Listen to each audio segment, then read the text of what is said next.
Hello everyone and welcome to Tomorrow's Tech, brought to you by 3 Digital.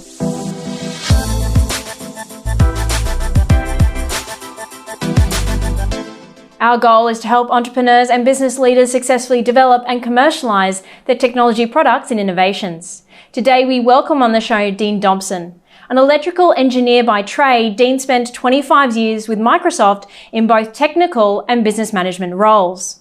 He's now the founder of a Brisbane-based startup called Sensorvation, which markets Sensor Hub, an innovative Internet of Things software. So welcome on the show, Dean. Thank you, Sam. Great to be here. You're welcome. And Dean, look, there's many IoT businesses around. What makes Sensorvation different? Well, there's actually about 600 odd platforms for the Internet of Things. But the Internet of Things is quite broad. It actually covers a number of different topics. So you've got the hardware, which could be your sensors, like a thermometer. There's also the network, the ability to get the data from the sensor to the software. And then, of course, you've got the cloud and the software components as well, too. So amongst those 600 odd, there's actually 3 different categories of platforms, and we specialize in the software side. And specifically with the ability to differentiate, we did a little bit of market research before we started the company. We identified that out of the IoT ecosystem, which is a very large and growing one, that the area around the business applications, so the ability to use IoT data to be able to create a business application for, say, operational use for a farmer, for a local government person, etc. That's really where we thought that the business opportunity was. And there's actually very few software products in that particular space. So we brought together our skills and our product as well as the market opportunity here. An Internet of Things is an emerging technology which brings together the physical and the virtual world.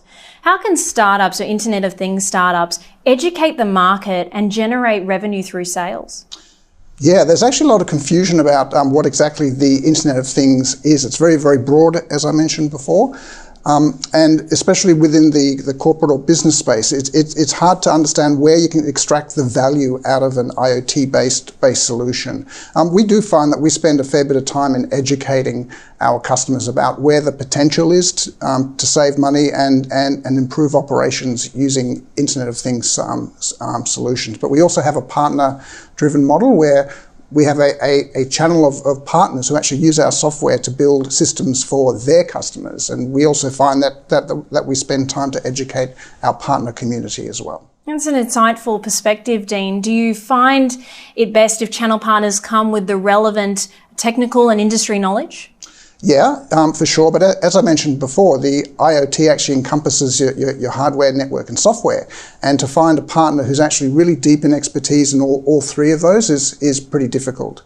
So what we do encourage is that the partner specializes in, say, the networking solution, and then we pull together a consortium that looks at the best of breed for the hardware, the partner with the networking, and then us for the software. So that education piece, the partner has the expertise within the network. They might also have domain expertise. They might be experts in automation for factories, perhaps. So again, it's a combination of both the technical expertise as well as the domain expertise. That's great, Dean. And given the change that COVID-19 has impacted upon businesses, how have you as a startup ensured business continuity? Yeah, that's an interesting question. And as you said, with the intro, I've had a lot of experience with Microsoft, and most of my experience, especially the last 10 years or so, has been around managing remote teams. So I'm fairly used to it.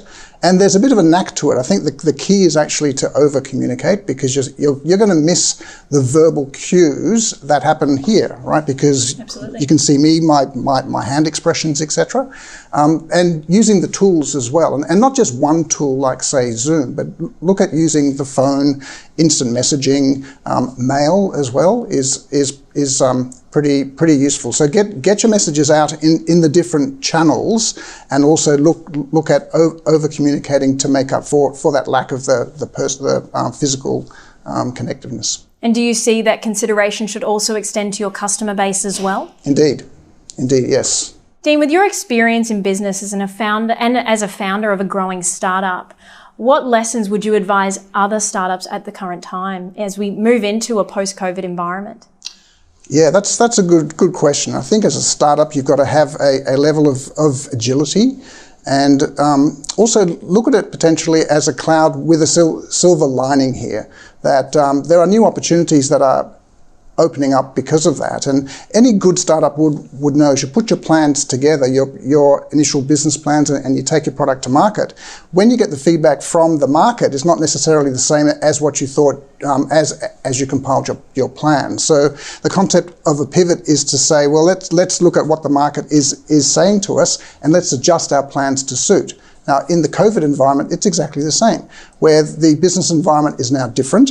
So look at where your opportunities are and go back and look at your plans, and then adjust to suit to maximise that opportunity.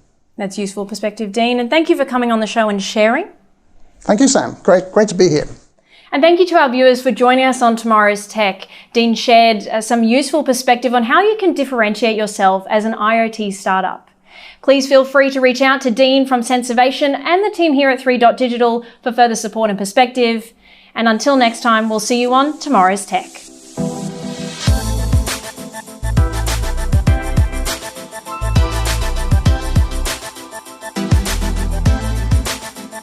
Tomorrow's Tech, presented by 3Digital.